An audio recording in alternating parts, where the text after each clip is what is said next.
Welcome, everyone. So have you ever experienced the sheer agonizing frustration of spending weeks, maybe even months, locked in a conference room crafting the absolute perfect strategic plan, only to watch it literally collect dust on a shelf? Yeah, you are certainly not alone. The gap between dreaming up a brilliant strategy and, actually making it happen on the ground, well, that's exactly where most organizations stumble. Today, we're going to bridge that exact gap. In this explainer, we're diving deep into what our sources reveal about turning lofty corporate strategies into actual, boots-on-the-ground reality, specifically focusing on how operational plans fit into the larger puzzle of implementation. Here's our quick roadmap for today. 1. From strategy to action. 2. Steps to successful implementation. 3. Enter the operational plan. 4. Components of operational plans. And finally, number 5. Avoiding implementation pitfalls. Let's get right into it. Okay, Section 1. From strategy to action. I want to ask you a really direct question. Why do great strategic plans fail? Well, our sources point out a pretty startling reality here. They don't usually fail in the boardroom because of some inherently bad idea. Nope, they fail on the ground. A business can map out this incredibly clear strategic path, set all the performance goals, but having a map absolutely does not guarantee you're going to reach your destination, right? If a plan is just treated as a static document, it's essentially useless without a real system for action. And that brings us to the distinct difference between these two phases. Strategic planning, well, that's all about the what and the why. It's this anticipatory, forward-looking process where you're deciding what to do before actually acting. Strategy implementation, on the other hand, is the real grit. It's the who, where, when, and how. It's about designing organizational structures, allocating resources, managing human capital, and actively putting those formulated strategies into daily practice. You absolutely need both of these components for success, for sure, but implementation is easily the most demanding, time-consuming part of the whole shebang. Actually, Jack Welch hit the nail on the head. He perfectly captures the sheer executive energy needed for this phase with this quote, "You pick a general direction and implement like hell." I just love that. It totally tests a manager's ability to direct organizational change, motivate their employees, and actually build new capabilities. Strategy is just a statement of intent, you know? Implementation is the massive amount of sweat and work required to realize that intent. Which brings us to Section 2, Steps to Successful Implementation. So how do we actually do this? Our sources outline 6 proven steps to get it done. It kicks off with communicating your goals crystal clearly and really engaging your team to drive that crucial accountability.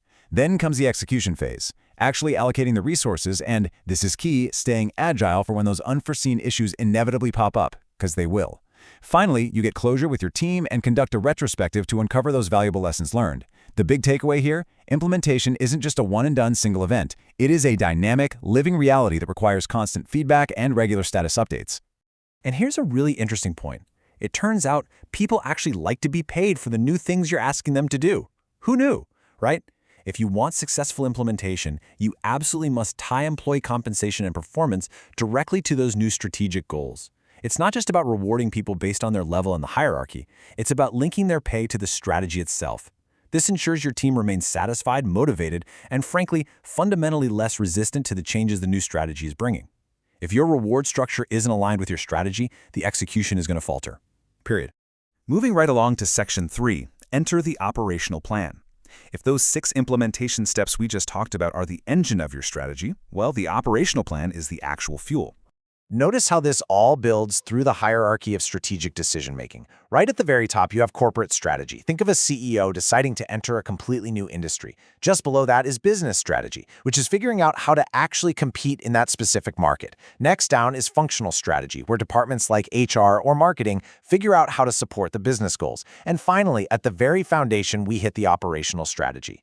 This is the narrowest scope. We're talking a plant manager's daily floor plan, a purchasing center's material schedule, or a local district's recruitment policy. It might be the lowest level in the hierarchy, but let's be real, it provides the essential completeness that makes literally everything else work. So let's define it clearly so we're all on the same page. Operating plans are the specific programs, choices, and targets that are consistently carried out across various departments. They are strictly short-term, usually within 1 year. Basically, they take that massive strategic plan and break it down into actionable, measurable chunks.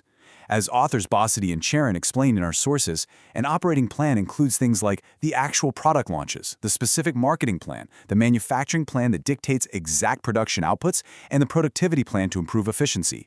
It is the absolute bedrock of execution. All right, Section 4, Components of Operational Plans. Let's look under the hood.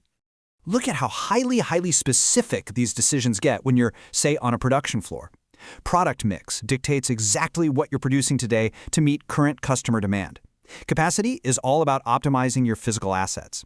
Then you have scheduled maintenance, which ensures your facility doesn't suffer some massive, costly breakdown. And quality involves incredibly strict improvement programs like striving for zero-defect products through something like Six Sigma. Operational success doesn't live in those broad, sweeping mission statements. It lives right here. It lives in maintaining the machinery and controlling excessive production costs every single day.